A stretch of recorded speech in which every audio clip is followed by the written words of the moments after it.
नमस्कार, स्वागत है आपका। आपके साथ मैं हूं गीतांजलि। ये नजर डालते हैं फटाफट खबरों की ओर।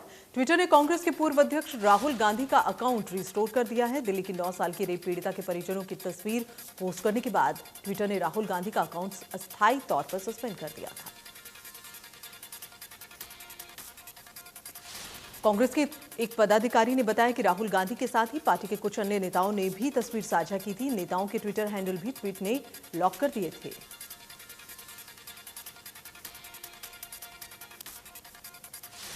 प्रधानमंत्री नरेंद्र मोदी ने स्वतंत्रता दिवस के एक दिन पहले भारत पाकिस्तान बंटवारे को याद किया। पीएम ने कहा, देश के बंटवारे का दर्द भुलाया नहीं जा सकता। पीएम मोदी ने ट्वीट कर कहा, बंटवारे में विस्थापित होने वाले और जान गंवाने वाले हमारे लाखों बहनों और भाइयों के संघर्ष और बलिदान की याद में 14 अगस्त की विभाजन विभीषिका स्मृति दिवस के तौर पर मनाएंगे।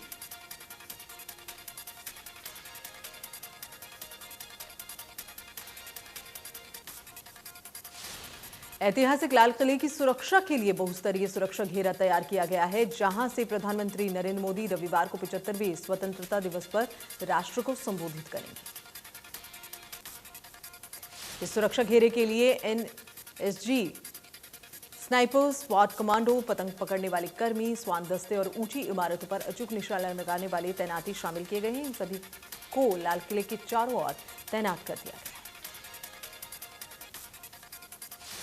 इस दौरान एक दूसरे से दूरी बनाए रखने के लिए मानदंडों का पालन अनिवार्य होगा। जैसा पुलिस के अनुसार जम्मू हवाई अड्डे पर भारतीय वायुसेना स्टेशन पर हाल ही में आतंकी हमले के मद्देनजर लाल किले में ड्रोन रोधी प्रणाली भी लगाई गई, जहां पाकिस्तानी आतंकवादियों ने पहली बार महत्वपूर्ण प्रतिष्ठानों पर हमला करने के लिए ड्रोन का इस्तेमाल किया था। भारत का ओलंपिक दल 15 अगस्त को विशेष अतिथि के रूप में लाल किले पर मौजूद रहेगा।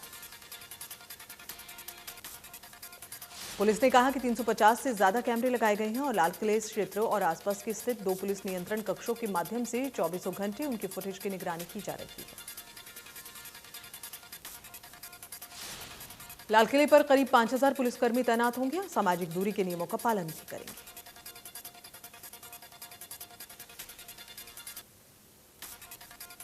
स्वतंत्रता दिवस के चलते हरियाणा की साइबर सिटी गुरुग्राम में भी सुरक्षा व्यवस्था बढ़ा दी गई है। गुरुग्राम में सुरक्षा की दृष्टि से 3000 से ज्यादा पुलिसकर्मी तैनात किए गए।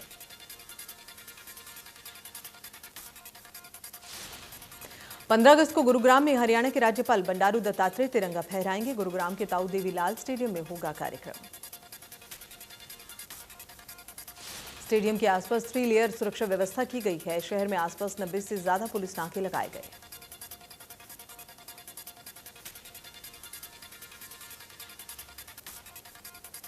स्वतंत्रता दिवस के मौके पर मुख्यमंत्री मनोहर लाल फरीदाबाद में ध्वजारोहण करेंगे। इस दौरान जिले में सुरक्षा व्यवस्था चाक चौबंद रखने के निर्देश दिए गए।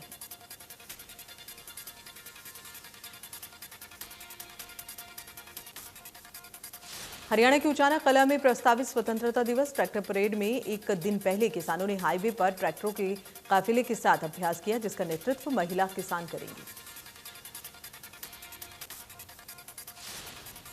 चाय किसान का कहना है कि कल परेड में करीब 5000 वाहन और 20,000 किसान हिस्सा लेंगे।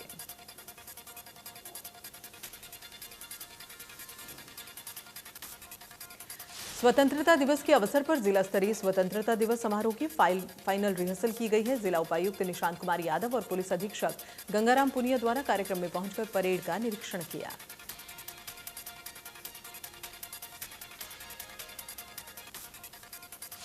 टोहाना में भी शहीदों की याद में बीजेपी ने प्रदेश भर में तिरंगा यात्रा निकाली। टोहाना में अमर शहीदों के सम्मान में बीजेपी कार्यकर्ताओं और नेताओं ने तिरंगा यात्रा निकाली।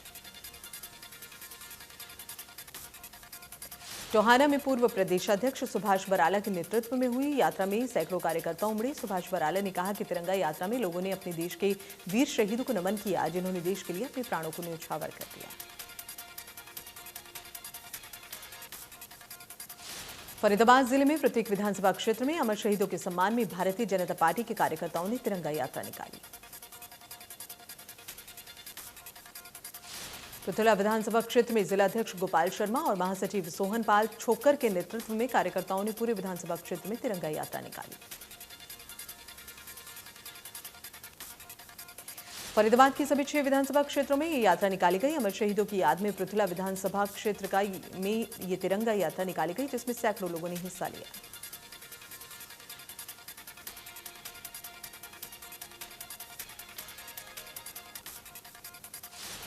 देश में फिर बढ़ने लगे कोरोना के नए केस। पिछले 24 घंटे में सामने आए 38,000 से ज्यादा नए केस। कुल मरीजों की संख्या हुई 3 करोड़ 21 लाख के पार। देश में एक दिन में 477 लोगों की कोरोना से मौत हुई है। देश में अब एक्टिव केस की संख्या 3 लाख के पार। केरल में कोरोना का कहर बढ़ रहा है। पिछले 24 घंटे में कोरोना के 20,452 नए मामले सामने आए, जबकि एक दिन में 114 लोगों की मौत हो चुकी है। केरल में 1 लाख से ज्यादा केस अब भी एक्टिव। कर्नाटक में पिछले 24 घंटे में कोरोना के 1,669 नए केस सामने आए हैं। एक दिन में 22 मरीजों ने दम तोड़ दिया। कर्नाटक में 22,000 से ज्यादा केस एक्टिव। महाराष्ट्र में 24 घंटे में कोरोना के 6,686 नए केस सामने आए हैं। एक दिन में 158 मरीजों ने अपनी जान गंवाई। महाराष्ट्र में एक्टिव केस की संख्या 63,000 से ज्यादा। महाराष्ट्र सरकार ने कोरोना के बीच बाहर से आ रहे यात्रियों पर बड़ा फैसला लिया। अब राज्य में अगर कोई भी यात्री एंट्री लेगा तो उसे कोरोना वैक्सीन की दोनों डोज लगवाना जरूरी होगा। उन्हें वैक्सीन सर्टिफिकेट भी साथ रखना होगा। वहीं अगर वैक्सीन नहीं लगी होगी तो नेगेटिव RT-PCR रिपोर्ट दिखाना अब जरूरी होगा। अगर इन नियमों का पालन नहीं हुआ तो बाहर से आ रहे यात्रियों को महाराष्ट्र में 14 दिन के लिए क्वारंटीन होना पड़ेगा।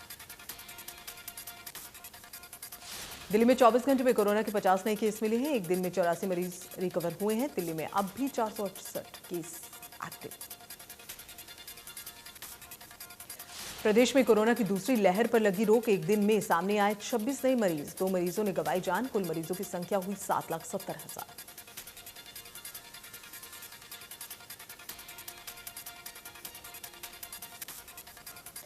गुरुग्राम में कोरोना पर लगाम लगाने के लिए स्वास्थ्य विभाग ने स्कूल कॉलेज को लेकर खास प्लान तैयार किया है। स्कूल कॉलेज में वैक्सीनेशन अभियान चलाया जाएगा।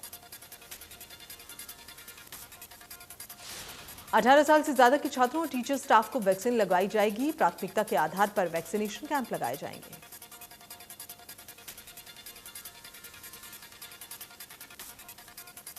गुरुग्राम में अभी तक 20 लाख वैक्सीन लगाई जा चुकी हैं। स्पुतनिक वैक्सीन की दूसरी डोज को लेकर निर्देश दिए गए।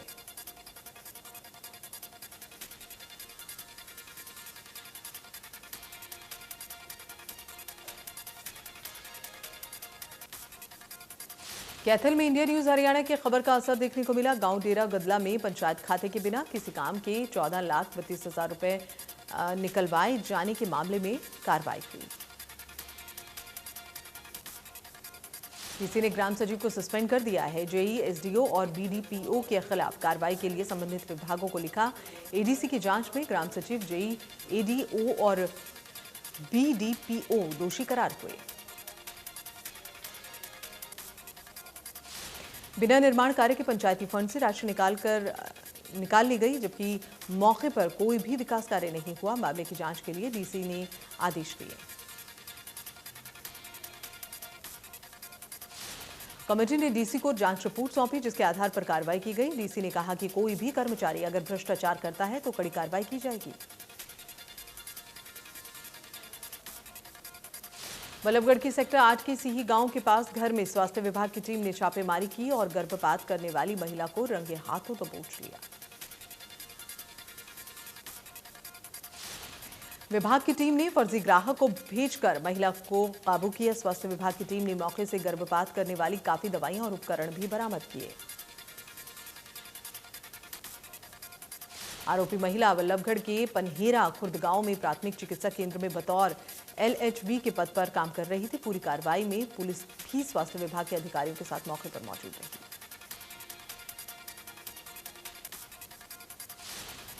दिल्ली हाईवे पर रामायण टोल प्लाजा पर किसानों ने हिसार के विधायक डॉक्टर कमल गुप्ता के काफिले को काले झंडे दिखाते हुए रोक दिया। किसान विधायक से अपने बयान पर माफी मांगने की मांग की। पिछले दिनों विधायक ने गलती से तिरंगे को लेकर बयान दिया था, जिसे लेकर वो माफी पहले ही मांग चुके हैं और साफ कर चुके हैं कि गलती से उनकी जबान फिसल गई। वो तिरंगे का पूरा सम्मान करते हैं। विधायक ने किसानों से कहा कि इस बारे में वो मौके पर ही सफाई दे चुके हैं, जिसे सुनने के बाद किसानों ने उनके काफिले को जाने दिया।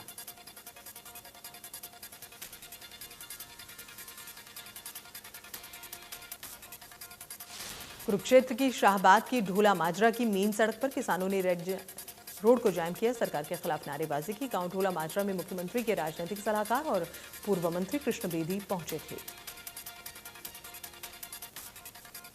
किसान गांव ढोला माजरा की मेन सड़क पर बैठ गए और रोड को जाम करके सरकार के खिलाफ नारेबाजी करने लगे। किसान नेता ने कहा, लगातार पिछले 8 महीने से किसानों का धरना चल रहा है, लेकिन सरकार किसानों की सुध नहीं ले रहा। जब तक तीनों कृषि कानून रद्द नहीं किए जाते, तब तक किसानों का धरना प्रदर्शन जारी रहेगा।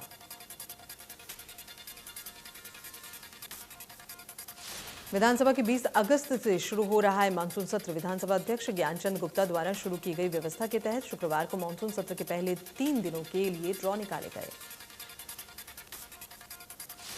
इस दौरान तारांकित प्रश्नों के लिए 60 विधायकों के नामों की पर्चियां निकाली गई। इस अवसर पर भी विधानसभा अध्यक्ष ज्ञानचंद गुप्ता, उपाध्यक्ष रणदीप सिंह गंगवा, कांग्रेस विधायक वरुण चौधरी, विधानसभा सचिव राजेंद्र नांदल और विधानसभा के वरिष्ठ अधिकारी उपस्थित थे। मानसून सत्र के लिए विधानसभा सचिवालय को 47 विधायकों की ओर से 238 तारांकित और 120 अतारांकित प्रश्नों के नोटिस प्राप्त हुए। विधानसभा की परंपरा के अनुसार सत्र के दौरान दिन का पहला घंटा प्रश्नकाल के लिए रहता है। विधानसभा सचिवालय को सरकार की ओर से अभी तक 4 विधेयक पेश करने के नोटिस मिल चुके हैं। इसके साथ ही 2 प्राइवेट मेंबर बिल और 9 ध्यानाकर्षण प्रस्तावों के नोटिस भी आए हैं।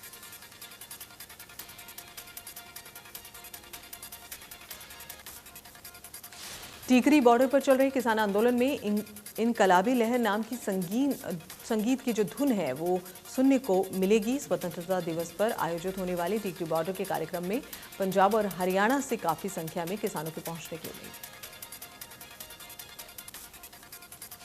किसान नेताओं ने कहा कि जिस तरह से उन्होंने दिल्ली जाकर पैरेलल संसद चलाई थी, ठीक उसी तरह से वो बॉर्डर पर भी किसान मंच पर तिरंगा फहराएंगे। उन्होंने ये भी कहा कि देश हमारा है, प्रेम और भाईचारे से ही सरकार को एकजुटता का संदेश देंगे। अगले 2 दिनों तक टीकरी बॉर्डर पर भारी संख्या में किसानों के पहुंचने की उम्मीद जताई जा रही है। उन्होंने फिर दोहराया कि मांगे पूरी होने तक हम आंदोलन जारी रखेंगे। अंबाला के बने झंडे देश की सीमाओं पर फहराए जाते हैं। करीब 57 साल से यहां झंडे बनाए जा रहे हैं। कारगिल की लड़ाई हो या फिर लाल किला, यहां के बने झंडे ही फहराए जाते हैं। इन झंडों की काफी डिमांड है। लोग बेहतर क्वालिटी के लिए यहां दूर से झंडे खरीदने पहुंचते हैं। पिछले 57 सालों से 2 सिख परिवार इन झंडों को बनाने का काम करते हैं। महेंद्रगढ़ में पुलिस पर गंभीर आरोप लगे कि पुलिस ने दहेज के 3 आरोपियों के नाम हटाए हैं, जिसे लेकर पीड़िता के परिजनों ने सिटी थाना में विरोध जताया और थाना प्रभारी के खिलाफ नारेबाजी की।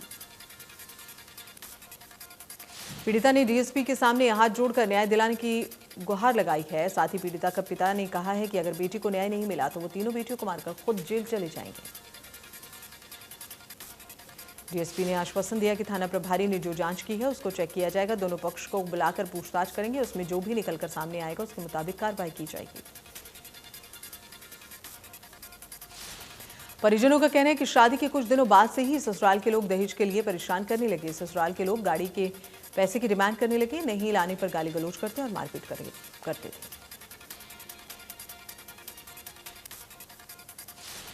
नूह की इंदिरा गांधी बस्ती में पीने के पानी का संकट है। दरअसल दबंगों ने 5 साल पहले जल स्वास्थ्य विभाग की जलापूर्ति लाइन को बंद कर दिया था, जिसके चलते बीपीएल परिवारों को पानी नहीं मिल रहा।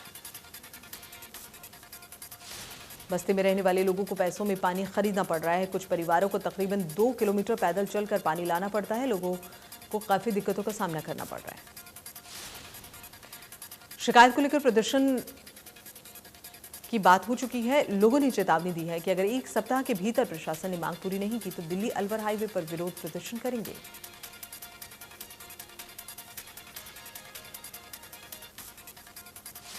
भवानीखेड़ा में पीएम आवास योजना में बड़ी धांधली का एक खुलासा हुआ, जिसके विरोध में ग्रामीणों ने प्रशासन के खिलाफ विरोध प्रदर्शन किया। ग्रामीणों ने बताया कि नगरपालिका के अधिकारी योजना के लोन के बदले रिश्वत की मांग करते हैं। एक महिला ने बताया कि नगर पालिका के कर्मचारी उनके घर पहुंचे और बताया कि उनका लोन पास हो गया, इसलिए वो योजना के लाभ के लिए अपना घर तोड़ दें और नया मकान बना सकते हैं। लेकिन जब मकान तोड़ दिया गया तो नगर पालिका के कर्मचारियों ने बताया कि उनका लोन पास नहीं हुआ। ग्रामीणों में भारी संख्या में नाराजगी है और इसी नाराजगी के चलते ग्रामीणों ने शहीद गुलाब सिंह पार्क में प्रदर्शन किया गया और चेतावनी दी है कि अगर प्रशासन ने बगैर भेदभाव प्रधानमंत्री आवास योजना का लाभ नहीं दिया तो धरना प्रदर्शन किया जाएगा। बड़ौदा के गांव बुसाना के ग्रामीणों ने सुंदर ब्रांच और बुटाना लिंक नहर में युवक के डूबने के बाद शव नहीं मिलने से नाराज होकर गांव नूरन खेड़ा के पास जींद गोहना रोड पर ट्रैफिक जाम किया।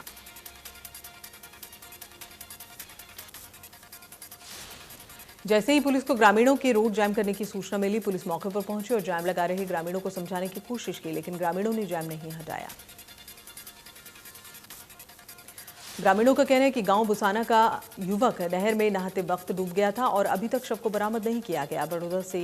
बड़ौदा से विधायक इंदुराज नरवाल भी युवक के डूबने की सूचना मिलने के बाद घटनास्थल पर पहुंचे। इंद्र में कुरुक्षेत्र रोड पर चलने वाली प्राइवेट बस में टिकट को लेकर कुछ लोगों ने कंडक्टर के साथ मारपीट की। दबंगों ने टिकट काटने वाली मशीन को भी तोड़ दिया।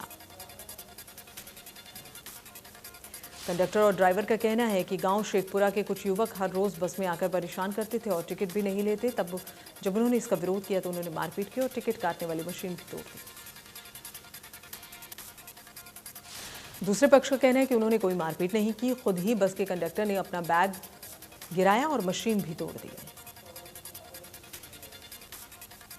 डबुआ कॉलोनी में 22 जुलाई को हुई युवक की मौत के मामले में 2 बार पोस्टमार्टम कराने पर मौत की वजह अलग अलग बताई गई है, जिसके चलते परिजनों ने हत्या की आशंका जताते हुए डीसीपी शिकायत देकर जांच कराने की मांग की। फरीदाबाद में कराए गए पोस्टमार्टम में युवक की मौत का कारण करंट लगना बताया जा रहा है, जबकि यूपी के सुल्तानपुर में दोबारा कराए गए पोस्टमार्टम में मौत की वजह हेड इंजरी बताई गई है। सिरसा के कई गांवों में सफेद झींगा मछली पालन किया जा रहा है। जिले में लगभग 400 करोड़ एकड़ में झींगा मछली पालन हो रहा है। झींगा मछली पालन करने वाले किसानों का कहना है कि परंपरागत खेती से झींगा पालन में ज्यादा मुनाफा है। किसानों के मुताबिक 4 से 5 लाख रुपए प्रति एकड़ का मुनाफा हुआ है और इसके अलावा मत्स्य पालन लोगों को किसानों के लिए लाभकारी रह रहा है।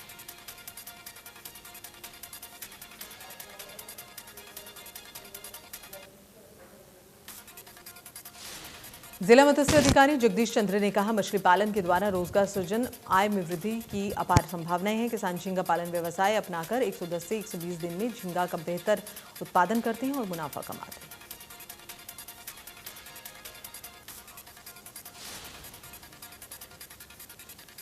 नीली क्रांति को बढ़ावा देने और रोजगार सृजन के उद्देश्य से सरकार द्वारा प्रधानमंत्री मत्स्य संपदा योजना चलाई जा रही है। इस योजना के तहत सरकार द्वारा सामान्य श्रेणी के लिए इकाई लागत अधिकतम 40% का अनुदान।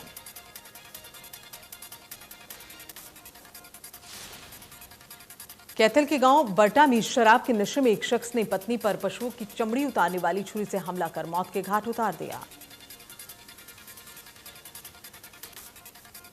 जब 2 बच्चे बीच बचाव के लिए पहुंचे तो उन पर भी हमला कर दिया गया। पुलिस ने केस दर्ज कर तलाश शुरू कर दी।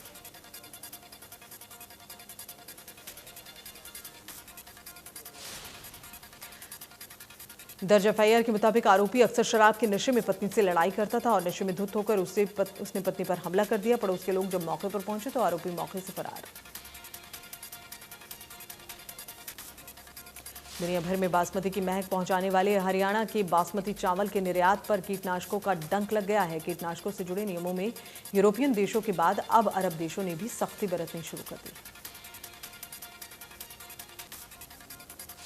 जिसके चलते हरियाणा की बासमती चावल का निर्यात काफी प्रभावित हो रहा है। और बासमती के रिजेक्ट होने के मामलों के बाद हरकत में आई सरकार ने कृषि विभाग को गाइडलाइन जारी करके कीटनाशकों का कम से कम इस्तेमाल करने के निर्देश भी दिए हैं।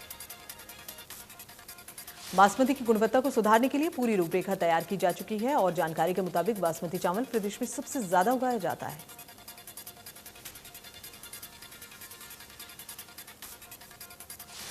कीटनाशकों के अवशेष फसल कटने के बावजूद चावल में तय मात्रा में ज्यादा पाए जा रहे हैं, जो कि सरकार के लिए चिंता का विषय बना हुआ है।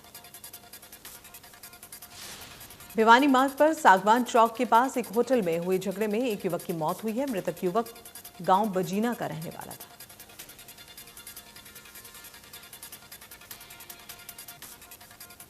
बताया जाता है कि बजीना के 3 युवा होटल में आए थे और किसी बात को लेकर झगड़ा हो गया। पुलिस ने हत्या का मामला दर्ज कर छानबीन शुरू कर दी है।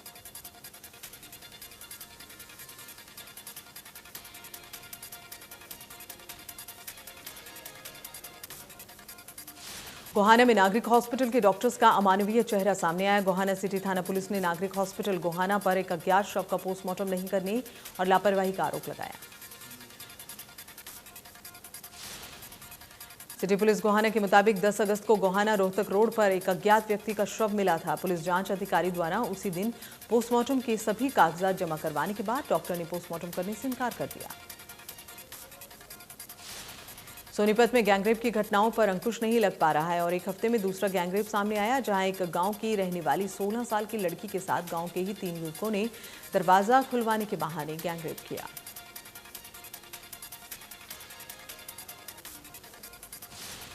और वहीं परिजनों ने पुलिस पर आरोप लगाया कि 36 घंटे बीत जाने के बाद भी आरोपी की गिरफ्तारी नहीं हुई। पीड़ित परिवार को दबंगों द्वारा डरा कर दबाव बनाया जा रहा है।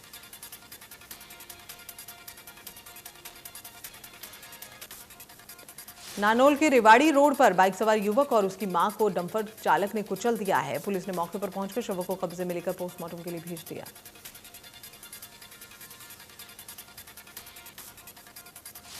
पंद्रह अगस्त से पहले राजधानी दिल्ली में बड़ी साजिश नाकाम हुई है। पुलिस ने हथियारों के साथ 4 आरोपियों को गिरफ्तार किया।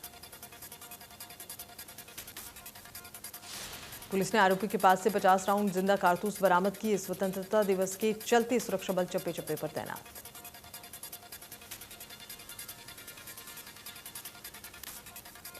जम्मू कश्मीर के जिला किश्तवाड़ में सुरक्षा बलों ने हिजबुल का आतंकी पकड़ा है। पुलिस के अनुसार पिछले दिनों पकड़े गए 2 आतंकियों का ये तीसरा साथी है, जिसे शुक्रवार दोपहर को कुलना के जंगल क्षेत्र से पकड़ा गया।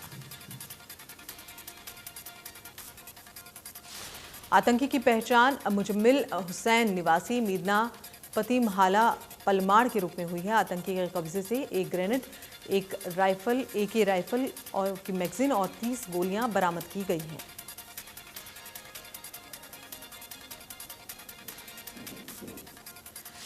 राष्ट्रपति रामनाथ कोविंद आज राष्ट्रपति भवन के सांस्कृतिक केंद्र में भारतीय ओलंपिक दल की चाय पर मेजबानी करेंगे।